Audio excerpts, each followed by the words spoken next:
Hey guys, Brian Sullivan, founder of Precise Selling, another lesson from the dog park. Now, I had a client call me today and say, hey Sully, you got any programs on conflict resolution?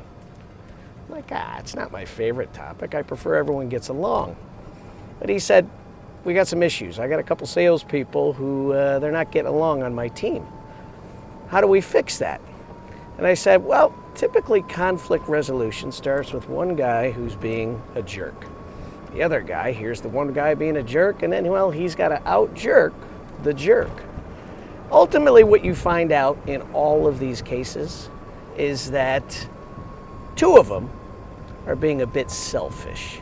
Now, I don't mean to be too hard on this, right? But what I'm getting at is they're not asking each other enough questions. See, selfish people tend to get a lot more conflict. And why is this?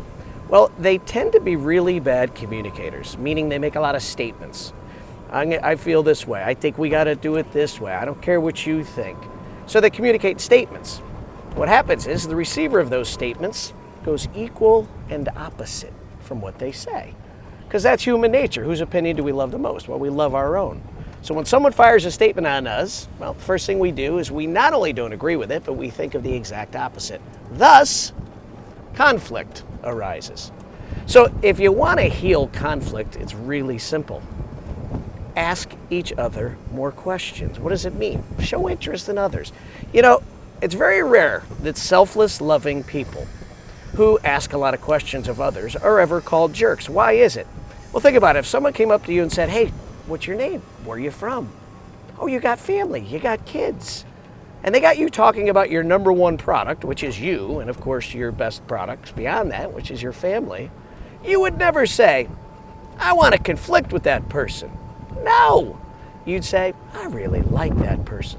In fact, if you had any negative thought in your brain, you'd be conflicted with yourself. You'd fight with yourself before you'd fight with them. So if you find yourself in a little bit of a conflict, easy way to heal it. Go up to that person, show interest, ask them questions. Watch the walls of resistance come down. And when those walls come down, you swoop in by adding a little value, a little happiness, something positive in their life. Two people making statements to each other creates that equal and opposite reaction. Two people caring about each other and asking each other questions creates a happy workspace. So go be happy, no conflicts. We'll see you next week from the dog park.